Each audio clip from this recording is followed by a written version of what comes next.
Chauhan mention की आज की सुबह किसी तूफान से कम नहीं है। हवाओं में अजीब सी बेचैनी तर रही है, जैसे कोई बड़ा राज खुलने ही वाला हो। हर नौकर, हर सदस्य जानता है कि जब चंद्रिका देवी की आंखों में वो ठंडी चमक आ जाए तो कुछ खतरनाक होने वाला है। अपने आलीशान केबिन में फाइल हाथ में थामे चंद्रिका देवी सामने खड़ी हैं और देव सिर झुकाए हुए। उनकी सख्त आवाज कमरे में गूंजती है। कल एक ऐसा टेंडर भरा जाएगा जो हमारी किस्मत तय करेगा। ये डील मुझे हर हाल में चाहिए। अगर ये हाथ से निकल गई तो समझ लो सब खत्म। फिर वो देव को घूरते हुए कहती है, नतीजा चाहिए देव, बहाने नहीं।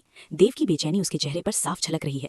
उधर घर के पिछवाड़े में वसुधा पौधों को पानी दे रही होती है, लेकिन उसके कान अंदर हो रही बातचीत पर टिके होते हैं।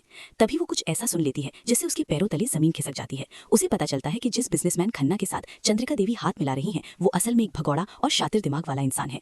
टेंडर में भारी कानूनी धोखा है जिसमें चौहान कंपनी की जड़ें तक हिल सकती हैं। वसुधा का दिल जोर जोर से धड़कने लगता है। वो जानती है अगर ये सौदा हुआ तो बर्बादी तय है। दोपहर होते ही खन्ना की चौहान मेंशन में एंट्री होती है। उसकी बनावटी मुस्कान देखकर ही वसुधा का खून ठंडा पड़ जाता है। वो अपनी माँ को सब बताने की कोशिश करती है, लेकिन माँ उसे चुप करा देती है। हम नौकर लोग हैं, बड़े लोगों के खेल में मत पड़। मगर वसुधा का ज़मीर उसे चैन से बैठने नहीं देता। वो देव तक सच पहुंचाने की कोशिश करती है, पर हर बार चंद्रिका देवी की सख्त निगाहें उसके रास्ते में दीवार बन जाती हैं।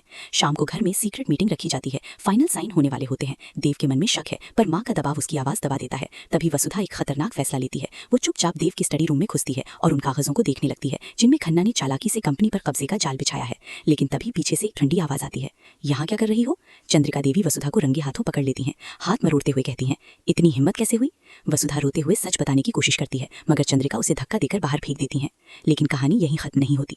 रात को जब सबके सामने साइन होने ही वाले होते हैं, तभी वसुधा अचानक बैठक में पहुंच जाती है। ऊंची आवाज में चिल्लाती है, रुकिए, ये आदमी धोखेबाज है। पूरा कमरा सन रह जाता है। वो मोबाइल निकालकर एक रिकॉर्डिंग चलाती है जिसमें खन्ना खुलेआम चौहान मेंशन को हड़पने की साजिश कर रहा होता है। खन्ना के चेहरे का रंग उड़ जाता है। चंद्रिका देवी के हाथ से पेन गिर जाता है। देव फौरन कागज छीनकर देखता है और सच्चाई उसके सामने आ जाती है। घर में हड़कंप मच जाता है। खन्ना भागने की कोशिश करता है, लेकिन देव उसे पकड़ लेता है। सब कुछ खत्म हो चुका है, मगर असली धमाका अब होता है।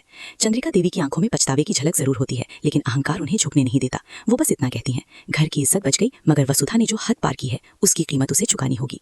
तभी देव आगे बढ़कर वसुधा के सामने खड़ा हो जाता है, एक ढाल बनकर। पहली बार वो खुलकर अपनी माँ से टकराता है और कहता है, गलत वो नहीं थी, गलत हम थे। आज अगर ये घर बचा है तो सिर्फ वसुधा की वजह से। एपिसोड खत्म होता है चंद्रिका देवी की जलती हुई आंखों और देव वसुधा के बीच बनती एक नई मजबूत दीवार के साथ। अब सवाल ये है, क्या देव सच में अपनी माँ के खिलाफ जाएगा या चंद्रिका देवी कोई और खतरनाक चाल चलेंगी? दोस्तों, आगे आने वाला ट्रैक आग, आंसू और आर पार की लड़ाई से भरा होने वाला है। अगर आपको ये ट्विस्ट पसंद आया तो वीडियो को लाइक करो, चैनल को सब्सक्राइब करो और कमेंट में बताओ, क्या अब चौहान मेंशन में सत्ता का खेल पलटने वाला है?